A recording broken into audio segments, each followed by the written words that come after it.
मधुर संगीत गाडीमध्ये लावले होते. अरे बस कर दादा ते गाणं. वहिनी मागेच बसली आहे आणि गाडीमध्ये हास्यकल्लोळ सुरू झाला. नील आणि अनघा यांचे नवीनच लग्न झालं होतं. गावी देवदर्शनासाठी ते आणि त्यांचं कुटुंब निघाले होते. अरे ते गाणं मी नाही लावलं. मोबाईल डेटा ऑन असल्यावर कोणतंही गाणं चालू होतं. दादा, तुझा मोबाईल तुझ्याशी खूप कनेक्ट वाटतोय. तुझ्या मनातलं तुझ्या मोबाईलला समजतं वाटतं. राहवत नाही वाटतं आता दादाला वहिनीशिवाय. परत गाडीमध्ये हास्यकल्लोळ सुरू झाला. नीलने वैतागून दुसरं गाणं लावलं आणि हळूच गाडीच्या समोरच्या आरशामधून त्याने मागे अनघावर नजर टाकली. अनघानेही त्याच्याकडे पाहिलं आणि हळूच त्याला आरशामधून प्रेमळ इशारा करत होती. हे सर्व करताना नीलच्या छोट्या भावाने बघितलं आणि अनघाला खूप शरमल्यासारखं झालं. वहिनी तू ये, पुढे बस. मी मागच्या सीटवर जाऊन बसतो, नाहीतर मला पाप लागेल. दो प्यार करने वाले को मैंने अलग किया. ओम, तू शांत बस आता, नाहीतर मार खाशील. अरे कशाला सतवत आहात रे या दोघांना? नवीन लग्न झालंय, नाही राहत एकमेकांशिवाय. आई, तुम्ही सुद्धा चिडवताय आम्हाला. जाऊ दे, बाबा आमच्या टीममध्ये आहेत, ते नाही चिडवत आम्हाला.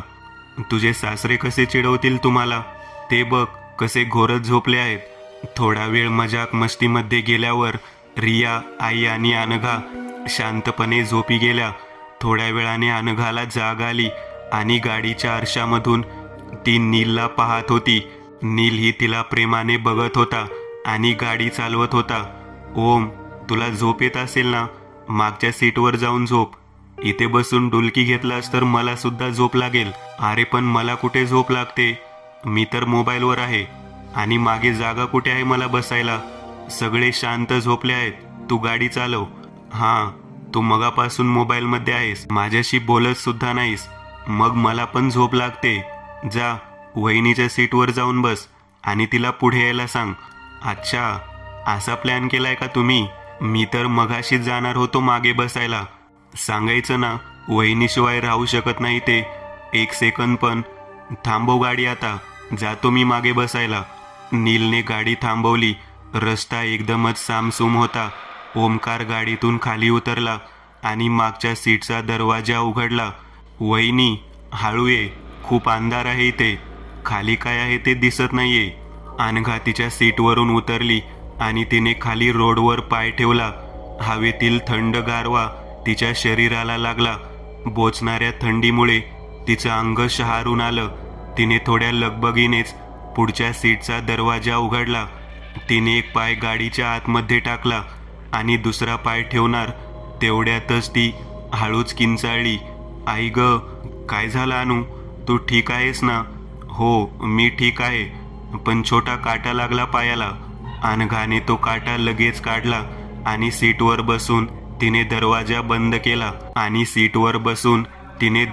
बंद केला. लागलं नाही ना तुला? दाखव मला इकडे. नाही नाही, काही झालं नाही, तुम्ही गाडी चालू करा. नीलने गाडी चालू केली तशी अनघाला कोणीतरी तिला श्श करत आहे असा तिला भास झाला. म्हणून तिने खिडकीमधून बाहेर बघितलं तर तिथे एक सावली उभी आहे असे तिला जाणवले. तसे तिने घाबरून नीलचा हात घट्ट पकडला.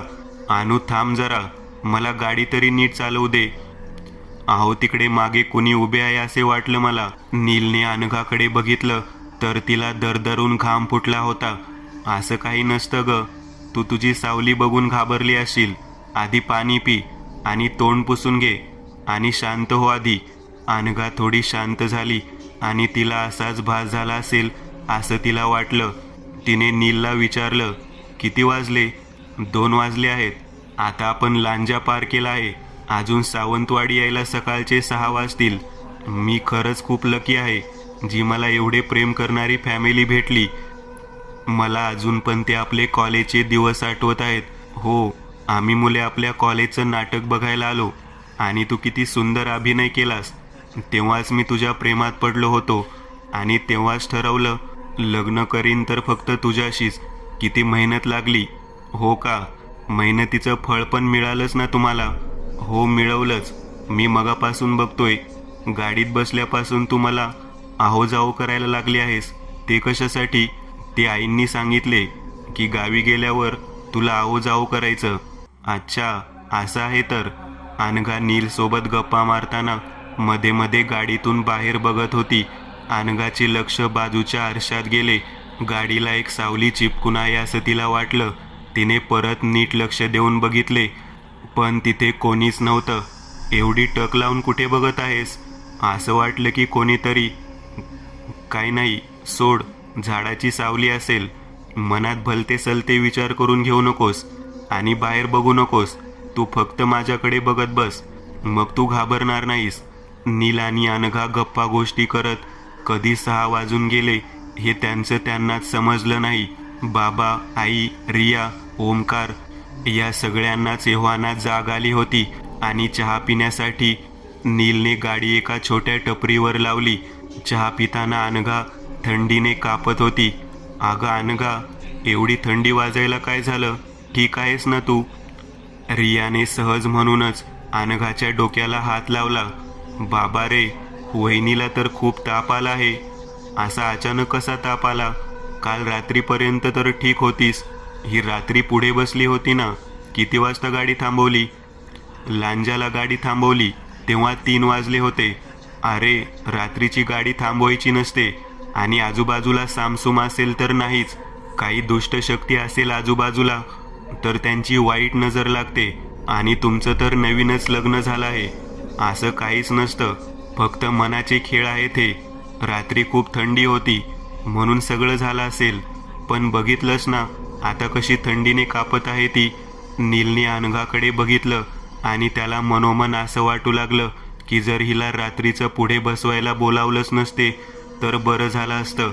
आणि तो अनघाकडे बघून बोलला, साधा ताप आहे, घरी पोहोचेपर्यंत बरी होशील. त्यांची गाडी आता सुटली आणि वाटेत कुठेही न थांबता थेट सावंतवाडीला त्यांच्या घरीच उभी राहिली. अनघा गाडीतून उतरली आणि समोर असलेला दुमजली वाडा बघत होती. वा, तुमचं गावचं घर किती मोठं आहे, असं ती नीलला म्हणाली. हो, माझे 2 काका सुद्धा येथेच गावी असतात. नीलच्या काकी पुढे येऊन त्याच्या आईला भेटायला आल्या आणि म्हणाल्या, अनघा कोमेजून गेलेली वाटत आहे. आई हो, तिला थोडा ताप आला आहे. काल रात्री थंडी वाजत होती ना म्हणून. नीलच्या काका काकूंना बघून अनघाने त्यांना आवाज दिला. संध्याकाळी नीलच्या काकूने अनघाची नजर काढली आणि ती अनघाला म्हणाली, असं परत रात्रीचं मध्येच उतरायचं नाही. आजूबाजूला काय असेल आपल्याला थोडी ना माहिती आहे. तेवढ्यातच नील आला आणि म्हणाला, अगं काकी, तिच्या मनात काय भरू नकोस. मग तिला भास होतात. असं काही नाही आहो. हो काकू, पण काल रात्री खरंच मला कोणीतरी सावली उभी आहे असा भास झाला होता. पण हे ऐकतच नाहीत. काकूच्या मनात शंकेची पाल चुकचुकली, पण ती सुद्धा अनघाला काही भीती वाटू नये म्हणून म्हणाली की झाडांची सावली असेल ग, एवढं काही नसतं. रात्रीचं जेवण आटोपल्यानंतर सगळेच अंगणात बसून गप्पा मारत होते. अनघा, बरं वाटतंय ना आता? हो, तसं ठीक आहे, पण डोकं अजून दुखत आहे. ठीक आहे, तू गोळी घेऊन वर झोपायला जा. तुला एवढ्या लांबचा प्रवास करण्याची सवय नसेल ना. तू जा झोप. अनघाने गोळी घेतली आणि ती पायऱ्या चढून तिच्या खोलीमध्ये जात होती. पायऱ्यांच्या इथे पूर्ण अंधार होता. तिला भास झाले की तिला कोणीतरी हळू आवाज देत आहे. अनघा, परत तोच आवाज आला. त्या 2 जिन्यांमधलं अंतरही तिला नकोसं होत होतं. मागे जाऊ की पुढे जाऊ हेही तिला सुचत नव्हते. तेवढ्यातच तिचा हात मागून कोणीतरी घट्टपणे धरला. ती किंचाळणार एवढ्यातच तो हात तिच्या तोंडावर धरला गेला. तो स्पर्श तिला ओळखीचा होता. अनु, काय झालं? काय एवढी घाबरतेस? नीलला बघून अनघाने त्याला मिठी मारली आणि म्हणाली, इथे आल्यापासून मला खूप भीती वाटते. मला आता कोणीतरी मागून आवाज देत होतं. अगं, मीच तुला आवाज देत होतो. नाही, तो तुझा आवाज नव्हताच. तुला माझं खोटं वाटत असेल तर बस मग घाबरत, पण मला नाही असं आवडणार तू घाबरलेलं. अनघा वर रूममध्ये गेली आणि ती नीलला म्हणाली, तू जा खाली, गप्पा गोष्टी कर, मी झोपते. मला तुझी काळजी वाटते म्हणून मी तुला बघायला आलो होतो. हां ठीक आहे, मी झोपते. आता तू खाली जाऊन बोलत राहा, नाहीतर उद्या सगळे परत चिडवतील बायकोच्या मागून गेला म्हणून. चल बाय. काहीशा रागातच नील तिथून पाय आपटत गेला. कुटुंबाच्या गप्पा मस्त रंगल्या होत्या. थोड्या वेळाने बाबा म्हणाले की चला आता झोपायला जाऊया, उद्या बायकांना सकाळी उठून काम करायचं असते. सगळे आपापल्या खोलीत गेली. तसा नील सुद्धा उठून त्याच्या खोलीत गेला. नील खोलीत आला तेव्हा अनघा शांतपणे झोपून गेली होती. त्याने अनघाला आवाज दिला, अनु, अनु झोपलीस का? काहीच उत्तर न मिळाल्याने तो बेडजवळ आला आणि तिला असं झोपलेलं बघून प्रेमाने तिच्या केसांवर हात फिरवू लागला आणि अनघाच्या कपाळाला एक किस करून तो तिच्या बाजूला झोपून गेला. अशा आवाजाने नीलची झोपमोड झाली. परत तोच आवाज. डोळे चोळून तो अंधारात त्याचा मोबाईल शोधत होता. त्याने मोबाईलमध्ये बघितले तर 2 वाजले होते. एवढ्या रात्री कोण दरवाजा ठोकत असेल? तो बेडवरून उठणार तेवढ्यात त्याची नजर बाजूला गेली तर तिथे त्याची अनु नव्हती. म्हणून त्याने घाईतच लाईट लावली. अनघा समोरच्या दरवाजाला डोकं आपटत होती. नीलने धावत जाऊन अनघाचं डोकं पुढे धरलं तरी सुद्धा ती तिचं डोकं दरवाजाला आपटत होती. नीलने मोठ्याने आवाज दिला, अनु, आणि तिच्याकडे बघितले. अनघा शुद्धीत नव्हती. तिचे डोळे बंद होते आणि ती तिचं डोकं दरवाजाला आपटत होती. नीलने अनघाला दोन्ही हातांनी उचलून घेतले आणि तिला बेडवर झोपवलं. तो तिच्या डोक्याला आणि हाताला धरून तिला शांत करत होता आणि बोलत होता की झोप अनु शांतपणे. अनघा तोंडातल्या तोंडात काहीतरी पुटपुटत होती की मला सोडून जाऊ नका. नीलने तिचा हात हातात घेतला आणि म्हणाला, नाही बाळा, नाही सोडून जाणार कधीच. तशी अनघाची हालचाल शांत झाली आणि ती झोपून गेली. तसा लगेच नीलही झोपून गेला. खिडकीमधून आलेलं सकाळचं कोवळं ऊन नीलच्या चेहऱ्यावर पडून त्याची हलकी झोपमोड झाली होती. त्याच्या कानावर हलकाच अनघाचा आवाज ऐकू आला, अहो उठायचं नाही का? आता वाजलेत बघा किती ते. झोपू दे ना यार मला. एकतर रात्री तू झोपमोड केलीस. असं म्हणून त्याने वर अनघाकडे बघितलं. अनघाने त्याच्या आवडीची पोपटी रंगाची साडी नेसली होती आणि ती आरशासमोर तिचे केस विंचरत होती. किती सुंदर दिसतेस या साडीत तू. असं म्हणून नील बेडवरून उठला आणि मागूनच अनघाला घट्ट मिठी मारली. आधी सोड मला आणि आंघोळीला जा. सगळ्यांचा नाश्ता पण करून झालाय. तुझ्यामुळे मी लेट उठलो. माझी अर्धी रात्र तुझ्यावर लक्ष ठेवण्यातच गेली. का? मी कुठे पळून जाणार होते का? रात्री तू तुझं डोकं आपटून घेत होतीस ना. आता तरी बरं वाटते का तुला? हां, मी ठीक आहे. पण मी रात्री काय केलं? मी तर शांतपणे झोपून होते. तू झोपेत दरवाजाला डोकं आपटत होतीस आणि ते पण 2 वाजता. खरं काय? नील, मी खरं सांगू का तुला? मला खरंच भीती वाटते रे. कसली भीती वाटते का तुला? तुझ्या आजूबाजूला भूत आहेत का? मी भूत दिसतो का तुला? काय पण विचार करतेस आणि ते हॉरर मूव्हीज बघतेस, त्याचा परिणाम आहे हा, बाकी काही नाही. असं बोलून नील आंघोळीसाठी निघून जातो. अनघा खाली स्वयंपाकघरात जाते. अनघा, तू पण आता नाश्ता करून घे. नंतर तुम्हाला देवदर्शनाला निघायचं आहे. सगळ्यांचं आवरून झाल्यावर सगळेच देवदर्शनासाठी त्याच्या देवळात जातात. अनघा, काय झालं ग? रात्री झोप लागली ना नीट? आता काय त्रास नाही ना होत आहे? मी वहिनीला गावी आल्यापासून बघतोय, जरा कमजोरच वाटत आहे ती. नील काय ओरडतो का तुला? नाही बाबा, असं काहीच नाही आहे. तिला गावी आल्यापासून भीती वाटते असं म्हणते ती, म्हणून तिचा चेहरा जरा कोमेजून गेलाय. आता देवळात गुरव असतील तर त्यांना आपण दाखवूया, सांगूया तुला जरा भीती वाटते ते. कोण गुरव? अगं, गुरव म्हणजे एक माणूस आहे. त्यांना देवळात मान असतो आणि काय आपल्यावर दुष्टशक्ती पडली तर ते त्यांना समजतं आणि ते त्या दुष्टशक्तीला आपल्यापासून लांब करतात. नील पुटपुटतो, येड्याचा बाजार आहे हा सगळा, बाकी काय नाही. नीलला ना सगळंच खोटं वाटतं. लहानपणीपासून असा चिडचिडा आहे तो. हो, दादा आईच्या पोटात असताना आईने मिरच्या खाल्ल्या असाव्यात आणि सगळेच हसायला लागतात. रिया, म्हणजे तुला सगळं माहीत आहे का? तू तेव्हा जन्माला तरी आली होतीस का? काय पण सांगतेस हा? बोलत बोलत ते देवळात पोहोचतात अनघा आणि नील जोडीने देवाला पाया पडत असतात. तर हळूच नील अनघाकडे बघून तिला विचारतो, अनु, मी चिडचिडा आहे का? नाही तर मी कुठे तुला चिडचिडा बोलली? मी जरी काही चिडचिड केली किंवा तुझ्यावर रागावलो तरी मी नाहीच राहू शकत तुझ्याशिवाय. तुला माहिती आहे ना मी किती प्रेम करतो ते तुझ्यावर. हो बाबा, माहिती आहे मला. तेवढ्यातच आईचा मागून आवाज येतो, अगं अनघा इकडे ये, हे बघ गुरव काका आले आहेत. अनघा गुरुवांकडे येते आणि त्यांच्या पाया पडते. छान आहे हो तुमची सून. तिला गावी आल्यापासून थोडी भीती वाटत आहे असं बोलते ती. अनघा, तुला आधी कधी अशी भीती वाटत होती का की इथे गावी आल्यापासूनच तुला भास होतोय? आधी मला अशी भीती कधीच वाटली नव्हती. मग कधीपासून होते हे? काही भास होतात का किंवा काही सावली दिसते का? मुंबईहून गावी येताना मला पुढे बसायचं होतं म्हणून ह्यांनी एक रोडवर गाडी लावली. रस्ता जरा सामसूमच होता. तेव्हापासूनच मला भीती वाटते. कोणता रोड होता तो? 2-3 वाजले होते काहीतरी आणि लांजा क्रॉस केला होता आम्ही. लांजाच्या वेशीवर भूतच असतात की हो, आणि त्यात रात्रीचं रस्त्यावर गाडी थांबवणे बरं आहे काय? अनघा खूप घाबरते. काही काळजी करू नकोस तू. उद्या या परत देवळात, आपण बघू काय ते. तुझ्यावर काय भूत बसलेलं असेल तर काढून टाकूया आपण.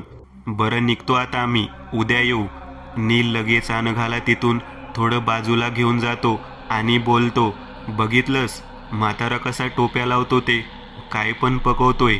आता उद्या आपण गेलो तर सांगेल की भूत जातच नव्हते. खूप मेहनतीने मी त्याला बाहेर काढले. फक्त तुझ्यासाठी मी तिथे शांत होतो. तेवढ्यात तिथे रिया आणि ओमकार येतात. अरे किती काय काय बोलतोय हा गुरव काका. त्याने तर वहिनीच्या अंगात भूतच गेले असंच बोलतोय. अरे तुम्ही शांत व्हा सगळे. कशाला काय पण बोलत आहात? किती लोकांच्या अंगात गेलेल्या भूतांना गुरव काकांनी बाहेर काढलं आहे. आणि तसं पण ते सांगतील ना उद्या भूत आहे की नाही ते. ए रिया, तू का त्या गुरुवांची बाजू घेतेस? तू काय स्वतः बघितलं आहेस का त्यांनी किती किती भूतांना बाजूला केलंय ते? नाही, पण ते सगळे लोक सांगत असतात ना. हां, आणि तू विश्वास ठेव. हे बघ अनु, हे सगळं खोटं आहे. हां, बघू काय ते उद्या. सगळे देवदर्शन करून घरी जातात. गुरव होते का देवळात? हो, भेट झाली गुरुवांसोबत. उद्या अनघाला घेऊन यायला बोलले आहेत देवळात. बरं झालं. रात्रीची सगळ्यांची जेवण झाल्यावर अनघा आणि काकी भांडी घासत असतात. भांडी घासून झाल्यावर तिथे नील येतो. अनघा, झालं ना काम? जरा वर खोलीत ये ना, थोडं काम आहे. अरे तुझ्या बायकोला मी काही पकडून नाही ठेवलं आहे. जागा अनघा, तुझ्या नवऱ्याला काही करमत नाही बघ. आणि काकी हसू लागते. तू जा, मी आली भांडी लावून. प्लीज लवकर ये. आणि तो निघून जातो. अनघा वर जात असते. त्या पायऱ्यांवर खूप अंधार असतो. तिला थोडी भीती वाटत असते, पण ती धीर एकवटून पुढे पुढे जाते आणि परत तिला तोच भास होतो. अनघा, तिची मागे वळून बघण्याची हिंमत सुद्धा नसते. श्श. आणि तिच्या खांद्यावर मागून कोणीतरी हात ठेवतं. नील, माझ्यासोबत मस्करी करू नकोस. तूच मला घाबरवत असतोस ना. असं बोलून अनघा मागे बघणार असते. तेवढ्या समोरच्या पायरीवरून तिला नील येताना दिसतो. काय ग, कोणाशी बोलतेस? तुला खोटं वाटणार नसेल तर सांगते. मला इथे भास झाला की माझ्या खांद्यावर कोणीतरी हात ठेवला आहे असं. नील तिच्या बोलण्याकडे दुर्लक्ष करतो आणि धावतच तिला रूममध्ये घेऊन जातो. सांग आता तुला काय बोलायचं आहे ते. आधी रागवू नकोस प्लीज. मित्रांचा फोन आला होता, आता भेटायला बोलवत आहेत. मी सांगितलं त्यांना की आता रात्रीचं नाही येणार, उद्या सकाळी येईन. पण ऐकतच नाहीत ग. रात्रीची वहिनी सोडणार नाही का असं काय काय बोलून खेचत होते माझी. गावी आल्यापासून त्यांना भेटलो नाही मी. काल तर इथे सगळे गप्पा मारत होते. मी लगेच जाऊन येतो. तुला हेच सांगायचं होते ना. तुला आता जायचं आहे, मग कशाला मला सांगत बसतोयस? इथे तुझी बायको घाबरते, त्याचं काहीच वाटत नाही तुला. अनु प्लीज, गैरसमज करून नको ना घेऊस बाळा. मी लगेच येतो 11पर्यंत. तोपर्यंत तू रियाच्या रूममध्ये जा. मी आलो की बोलवतो तुला. अनु काहीशा रागातच बोलते, नाही मी इथेच आहे. 11पर्यंत नाही आलास ना तर नाहीच बोलणार बघ तुझ्याशी. नील अनघाला जवळ घेऊन तिचा चेहरा हातात घेऊन बोलतो, बाळा मी येईन लवकर. आणि सॉरी, आणि तिच्या ओठांवर एक मोठा किस करून तो जातो. रात्रीचे 10:30 वाजलेले होते.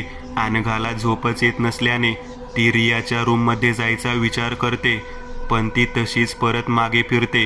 रिया झोपली असेल ह्या विचाराने तिला परत तोच घोगरा आवाज येतो, अनघा, मी मारून टाकेल त्याला, मी मारून टाकेन तुझ्या नवऱ्याला. अनघाला घाबरून प्रचंड घाम आलेला असतो. ती बेडवरून उठते. तेवढ्यातच तिच्या रूममधले लाईट्स चालू बंद होत असतात, जसं की कोणीतरी तिला त्रास द्यायला मुद्दाम करत असावं. ती बेडवरून उठते आणि पळतच टेबलवर असलेला मोबाईल घेऊन नीलला फोन करते. हॅलो नील, कुठे आहेस तू? लवकरच घरी ये. मी तुला बोललो होतो ना की 11पर्यंत येईन म्हणून. आता 11:15 झाले आहेत. येतो 15 मिनिटात. नाही, तू लगेच आत्ताच्या आता ये. आणि फोन कट होतो. अनघाला काय करावे तेच सुचत नव्हते. आणि आता कोणाच्या रूममध्ये गेलं की झोपमोड होईल, सगळे झोपेत असतील. चालू बंद होणाऱ्या लाईटमुळे ती प्रचंड घाबरली होती. सरळ जाऊन बोर्डवरचे बटन बंद करावे एवढीही तिच्यात हिंमत नव्हती. ती बेडवर तिचं ब्लँकेट पाय ते डोक्यापर्यंत घेऊन झोपते. भीतीने तिचे हातपाय लटलटू लागतात. तेवढ्यात तिला जाणवतं की तिचं ब्लँकेट हळूहळू खाली सरकत आहे. म्हणून ती तिचं ब्लँकेट तिच्या हातांनी घट्ट पकडून ठेवते. पण एक वेगाचा झटका यावा तसं तिचं ब्लँकेट एका भिंतीवर जाऊन पडतं. अनघा घाबरून डोळे उघडते आणि तिचं कोपऱ्यात पडलेलं ब्लँकेट बघते. अनघाला समजते की आता ती इथेच राहिली तरी तिची काही खैर नाही. तिला आईबाबा किंवा काका काकीच्या रूममध्ये जायलाच पाहिजे. म्हणून ती ह्या विचाराने बेडवरून उठून बसते. पण खूप जास्त घाबरल्याने तिचे पाय थंड आणि जड झालेले असतात. तिला उठण्याची ताकदच नसते. तिचं लक्ष समोर असलेल्या आरशात जाते. तिचे केस कोणीतरी वर पकडून ठेवावे तसे उडत असतात. अनघा किंचाळते, पण घाबरून तिच्या तोंडातून काहीच शब्द फुटत नाहीत. हळूहळू अनघाला त्या आरशात तिच्याच शरीरात एका बाईचा चेहरा दिसतो. डोक्यावर पदर घेऊन, एक मोठं कुंकू कपाळावर लावून एक सुंदर बाई तिला तिच्याच चेहऱ्यात दिसत असते. अनघा भान हरपल्यासारखं त्या आरशात बघत असते. हळूहळू त्या सुंदर बाईचा चेहरा बदलू लागतो. तिचे डोळे चेहऱ्याच्या बाहेर येऊ लागतात. चेहरा पांढरा फटक होऊन विद्रूप होऊन जातो आणि ती आरशामधून अनघाकडे बघून हसू लागते. आणि ती बाई आता हळूहळू आरशातून बाहेर येऊ लागते. अनघा घामाने भिजून जाते आणि हे सर्व सहन न झाल्याने अनघाला एक भोवळ येऊन ती बेडवर पडते. बरोबर 11 वाजताच नील घरी आला. तो त्याच्या रूममध्ये जातो तर त्याच्या रूमची लाईट चालू असते. त्यांचं ब्लँकेट कोपऱ्यात पडलेलं असतं. अनु, झोपलीस का? असा आवाज देऊन तो अनघाजवळ जातो आणि अनघाच्या खांद्याला स्पर्श करतो. तिचं शरीर घामाने भिजलेलं असतं म्हणून नील तिचा चेहरा आणि हात एका टॉवेलने पुसून काढतो. ती नीट झोपलेली नसते म्हणून नील तिच्या पायांना हात लावून तिला नीट झोपवण्याचा प्रयत्न करतो. तर त्याच्या लक्षात येतं की तिचे पाय अक्षरशः बर्फासारखे थंड पडले आहेत. नीलच्या मनात विचार येतो की आता 15 मिनिटांपूर्वी हिने कॉल केला होता आणि आता ही झोपली पण. कोपऱ्यात टाकलेलं ब्लँकेट नील उचलतो आणि अनघावर टाकून लाईट बंद करून तो तिच्या बाजूला झोपून जातो. नीलच्या पायाच्या तळव्यावर कोणीतरी हात फिरवत असते तशी त्याची हलकी झोपमोड होते. नील त्याचे डोळे चोळत उघडतो तर त्याची अनु त्याच्या पायाच्या तळव्यावर हळूवार हात फिरवत असते आणि ती आता नीलच्या पोटावर बसून त्याच्या केसांवर हात फिरवत असते. खिडकीमधून येणाऱ्या चंद्राच्या प्रकाशात अनघा खूप सुंदर दिसत असते. नील किती वाजलेत म्हणून बाजूला असलेल्या मोबाईलमध्ये बघतो तर 2 वाजलेले असतात. अनु, तू खूपच मूडमध्ये आली आहेस. अनघा नीलच्या ओठावर बोट ठेवून फक्त श्श करते आणि अनघा हळूहळू तिचे कपडे काढू लागते. स्वतःचे कपडे काढून झाल्यावर ती नीलचे कपडे काढायला लागते आणि त्याच्या सर्व अंगावर किस करू लागते. हे तू स्वतः पहिल्यांदाच करत आहेस, नाहीतर नेहमी मीच पुढाकार घेऊन सगळं करत असतो. त्यावर अनघाचं काहीच उत्तर येत नाही. ती फक्त त्याला किस करण्यात मग्न असते. नंतर नील ही अनघाला किस करतो आणि तिला बोलतो, हे 2 दिवस आपण काय केलं नाही ना, आता बघ कसा भरून काढतो, सोडतच नाही आता तुला. आता अनघा घोगऱ्या आवाजात बोलू लागते, 7 वर्ष वाट बघितली आहे मी तुमची, खूप आसुसलेले होते ह्या रात्रीसाठी आणि तुम्हाला भेटण्यासाठी. नील अनघाला किस करत मध्ये बोलतो, चूप येडे, तुझी ॲक्टिंग बंद कर आता. आणि हळूच प्रेमाने तो तिच्या डोक्यावर एक टपली मारतो. दोघेही शरीर सुख घेऊन झाल्यावर झोपून जातात. सकाळी 6:30 वाजता अनघाची मोबाईलमधली बेल वाजते. ती बेल बंद करण्यासाठी उठते तर तिचे हातपाय खूप दुखू लागतात. तिला काहीतरी विचित्र वाटते. उठताना ती तिचं ब्लँकेट अंगावरून काढते तर तिला धक्काच बसतो. तिच्या अंगावर एकही कपडा नसतो. ती बाजूला झोपलेल्या नीलकडे रागाने बघते आणि रागातच उठून आंघोळीला जाते. थोड्या वेळाने नीलही उठतो आणि त्याची नजर अनघाला शोधत असते. अनघा त्यांचं कपाट आवरत असते. आणू, कालची नशा गेली की नाही मग? मला तुझा खूपच राग आलाय नील, तू माझ्याशी बोलूच नकोस. पण मी केलं तरी काय? कसल्या कालच्या नशेबद्दल बोलत आहेस तू? काल मी झोपली होते आणि तू काय केलंस माझ्यासोबत? मी झोपले असताना मी सकाळी उठली तेव्हा माझ्या अंगावर एकही कपडा नव्हता. आणू, डोकं फिरलं आहे का तुझं? काल तूच 2 वाजता उठून चालू केलं सगळं. मला नाही माहीत काहीच. म्हणजे तुला वाटतं की मी तू झोपेत असताना काही केलं? तू माझ्या मानेला चावलीस, त्याचे डाग तरी बघ. अनघा त्याच्या मानेवरचे डाग बघते आणि अनघाला काल रात्रीचा प्रसंग आठवतो की तिला एक बाई आरशात दिसली होती आणि अनघा रडू लागते. नील तिला जवळ घेतो. काल रात्री जे घडलं ते सगळं अनघा नीलला सांगते. नीलला सुद्धा आश्चर्याचा धक्का बसतो. पुढे अनघा बोलू लागते, नील, मी तुझी शपथ घेऊन सांगते, मी काहीच केलं नाही आहे रात्री तुझ्यासोबत. मी काल चक्कर येऊन पडली होते. मला नाही सहन होत आहे आता हे. ती कालची बाई माझ्या अंगात गेली आणि सगळं केलं तिने काल तुझ्यासोबत. मी तुला नाही बघू शकत दुसऱ्या बाईसोबत. आणि अनघा मोठ्याने रडू लागते. अनघा नीलची खोटी शपथ नाही घेणार हे त्याला माहीत होते, पण या अशा गोष्टींवर त्याचा विश्वासच नव्हता. तरी पण अनघाला धीर देण्यासाठी तो बोलला की, हे बघ अनु, मी फक्त तुझाच आहे आणि आज आपण जात आहोत ना देवळात, तेव्हा समजेल काय ते. घाबरू नकोस प्लीज, मी नेहमीच आहे तुझ्यासोबत. मी आईला बोलतो की आपण आताच निघूया देवळात म्हणून. नको, ते गुरव काका दुपारी यायला सांगत होते, म्हणजे त्यांचा फोन आलेला सकाळी बाबांना. बरं, पण तू हसत राहा. दुपारी जेवण झाल्यावर नील, अनघा, काका, बाबा आणि आई देवळात जाण्यासाठी निघतात. देवळात पोहोचल्यावर गुरव काका अनघाला विचारतात, अनघा, सांग आता मला सगळं, काय काय भास होतात तुला? मला कोणीतरी आवाज देत आहे असे भास होतात आणि रात्री मला एका बाईचा चेहरा पण दिसला. आणि घाबरून अनघा रडू लागते. अनघा, असं रडू नकोस. आता गुरव काका जे जे सांगतील तसं कर. गुरव काकांनी एक वर्तुळ काढलेले असते आणि त्या वर्तुळात अनघाला बसायला सांगितलेले असते आणि गुरव काका काहीतरी मंत्र पुटपुटतात. हळूहळू अनघाची नजर विचित्र होऊ लागते आणि ती गुरगुरत असते, अनघाला सोडून निघून जा तू बाई, नाहीतरी तुझ्या आत्म्याला कधीही मोक्ष मिळणार नाही. नाही जाणार मी सोडून. नील आणि त्याच्या घरचे बघून चकित होतात. गुरव त्यांच्या तांब्यामधलं पाणी काढतात आणि अनघावर टाकतात. तशी अनघा वेदनेने किंचाळते. नील अनघाच्या जवळ जाऊ लागतो. तिला त्रास होतो हे त्याला सहन नाही होत, पण नीलचे काका त्याला थांबवतात. थांब, मी जाते तिला सोडून. आणि अनघा आजूबाजूला चकित होऊन बघू लागते. एक बाई गेली होती तिच्या अंगात, काढली बघा. काय झालं होतं इथे? झालं का सगळं ठीक? अनघा, आता तुला कधीच भास नाही होणार बघ. ती बाई कायमची सोडून गेली तुला. सगळेच गुरव काकांना नमस्कार करून निघून जातात. मित्रांनो, आज पुरतं एवढंच. तुम्हाला जर काही गोष्ट आवडली असेल तर नक्की लाईक करा. तुमच्यापैकी बरेचसे जण व्हिडिओ लाईक न करताच पळून जातात, पण हा जर व्हिडिओ तुम्ही लाईक केला तर मला जरा बरं वाटेल आणि असेच भारी भारी व्हिडिओ बनवायची माझ्यात एनर्जी येईल. त्यामुळे नक्की लाईक करा.